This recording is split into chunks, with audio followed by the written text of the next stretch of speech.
여러분, 만약 혼자 있을 때 갑자기 가슴이 꽉 조이고 숨이 막히며 의식이 아득해지는 순간이 온다면 그건 심장마비, 즉 심정지의 전조일 수 있습니다. 많은 분들이 인터넷이나 지인에게서 그럴 땐 강하게 기침을 해라, 기침 CPR이 효과적이다라는 이야기를 들어보셨을 겁니다. 하지만 과연 이게 사실일까요? 오늘은 기침 CPR의 진실, 올바른 정보를 알려드리기 위해 영상을 제작하였습니다. 이 내용은 미국 심장협회, 미국적 십자사, 응급의료 통계, 국내 119 구급서비스 분석 자료 기반으로 내용을 전달드립니다. 또한 노인이 혼자 있을 때 반드시 알아야 할 응급대처법을 말씀드리고 미리 사전대처 방법까지 준비되어 있으니 꼭 끝까지 시청해주세요. 바로 본론으로 들어가겠습니다. 기침 CPR의 진실. 우선 인터넷에 떠도는 기침 기법. 심장이 멈추려 할 때 일부러 세게 기침하면 혈류가 유지돼 살 수 있다는 주장인데요. 먼저 결론부터 말합니다. 기침 CPR은 일반 가정이나 길거리에서 권장되는 응급처치법이 아닙니다. 미국 심장협회와 영국 소생협회 등 주요 가이드라인은 기침법을 일반인 권고로 인정하지 않습니다. 기침으로 도움을 받은 사례는 병원에서 모니터를 달고 있던 환자의 특수한 상황에 한정된 증례였습니다. 오히려 기침으로 인한 급격한 흉곽 내의 압력 상승과 저하가 심장의 펌프 기능을 방해할 수도 있어 더 나쁜 상황을 만들 수 있습니다. 이런 이유로 기침 심폐소생술은 미국 심장학회, 유럽 심장학회, 심폐소생학회를 비롯한 세계의 모든 학술단체에서 일반인들이 사용할 수 없고 사용해서는 안 되는 방법이라고 합니다. 일반적인 심정지에서는 기침 자체가 불가능하거나 도움이 되지 않습니다. 또한 체계적 검토는 기침과 가슴 두드리기 같은 대체기법들의 임상 근거가 매우 제한적이며 표준 CPR에 비해 안전성 효과성이 입증되지 않았다고 결론 냈습니다. 즉, 인터넷 유행 정보에 의존하면 오히려 핵심적 조치를 빠르게 하지 못해서 골든타임을 놓칠 수 있습니다. 왜 시간이 생명인가? 심장마비에서 시간이 왜 중요한지 간단히 보겠습니다. 심장이 멈춘 뒤 4분이 지나면 뇌 손상이 급격히 진행됩니다.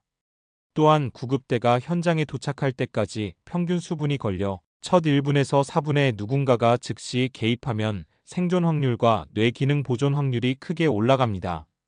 또한 공공장소에서 목격자 자동 제세 동기 사용은 생존율을 크게 높입니다. 따라서 즉각적 대응이 핵심입니다.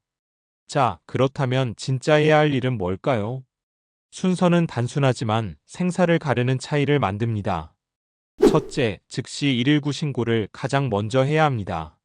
목소리 내기 힘들면 119 전화 후 심장마비, 땡땡 아파트 땡땡동 땡땡오라고 한 문장만 말해도 출동 시작을 합니다. 평소에 쓰시는 스마트폰의 음성 명령을 활성화해 두어 땡땡아 119 전화해 등으로 음성 명령으로 전화가 되도록 설정합니다. 꼭 미리 설정해 두세요. 신고 시 주소와 상태의식, 호흡 여부만 간단히 알리세요. 119 상황실은 현장 도착 전까지 전화로 계속 지시해 줍니다. 둘째, 의식 호흡 확인하기. 의식 없고 호흡이 정상적이지 않다면 즉시 바로 가슴 압박을 시작합니다. 가슴 압박 방법. 흉골, 가슴뼈 중앙에 한 손은 깍지를 끼어 양손을 겹쳐대고 성인의 경우 체중을 실어 5에서 6cm 깊이로 분당 100에서 120회 빠르게 눌러주세요. 이때 팔의 각도는 90도를 유지합니다. 중간에 멈추지 말고 119가 도착하거나 자동 제세 동기가 준비될 때까지 합니다. 셋째, 자동 제세 동기 찾기. 공공장소나 아파트, 관리사무소, 지하철 등에는 자동 제세 동기가 있는 경우가 많습니다. 주변에 있으면 즉시 가져와서 전원을 켜고 기계 음성 지시에 따르세요. 자동 제세 동기는 비전문가도 지침대로 하면 안전합니다.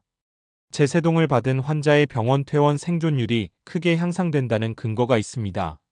넷째, 응급약. 아스피린은 가슴 통증이 있고 의식이 있는 상황에 씹어서 삼킵니다. 알레르기 등 의사 처방상 금기 사항이 없으면 300mg 한 알을 씹어 복용하면 혈전 억제에 도움이 됩니다. 다만 출혈 위험이 있거나 의사 처방에 반대가 있으면 복용 금지해 주세요. 니트로글리세린은 협심증으로 처방받은 환자는 지시에 따라 복용해 주세요. 의학적 약물 복용은 반드시 평소 의사와 상담해 두세요. 또 중요한 한 가지, 구조대원이 빠르게 진입할 수 있도록 현관문은 꼭 열어두세요. 여기서 절대 하지 말아야 할 것, 기침 CPR, 혼자서 배를 두드리는 행동, 인터넷에 떠도는 비과학적 방법들은 시간만 낭비합니다. 유일하게 생존 확률을 높이는 건 빠른 119 신고, 가슴 압박, 자동 제세 동기 사용. 이 세 가지뿐입니다. 혼자 사는 분들을 위한 사전 대비 체크리스트.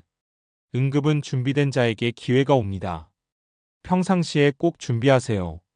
휴대폰 단축번호 1번은 반드시 119로 설정하기. 음성 명령으로 바로 119 연결되도록 설정해 두기. 가족 이웃 비상 연락망 공유. 집안에 아스피린과 평소 복용량 목록 보관. 관리사무소, 마트, 역사 등 가까운 AED 위치 파악하기. 최소한 한 번은 가슴 압박, CPR 교육받기. 수강지역 소방서나 적십자에서 종종 무료 강좌를 제공하니 꼭 한번 교육받으세요. 이 작은 준비들이 골든타임 4분을 살려내는 힘이 됩니다. 자, 그럼 오늘의 내용 정리해 볼까요? 기침 CPR은 인터넷 속 미신일 뿐, 집에서 혼자일 때 효과가 없습니다. 심장마비가 의심되면 무조건 119 신고가 최우선입니다. 이후에는 가슴 압박과 자동 제세 동기 사용합니다. 아스피린 등 평소 복용하는 약을 상시 보관해 둡니다. 평소 준비만 잘해도 위기 순간에 목숨을 살릴 수 있습니다. 오늘 이 영상이 혹시 모를 위기의 순간에 여러분의 생명을 지켜주길 바랍니다. 119는 단축 다이얼, 가슴 압박은 생명을 살립니다. 꼭 기억하세요.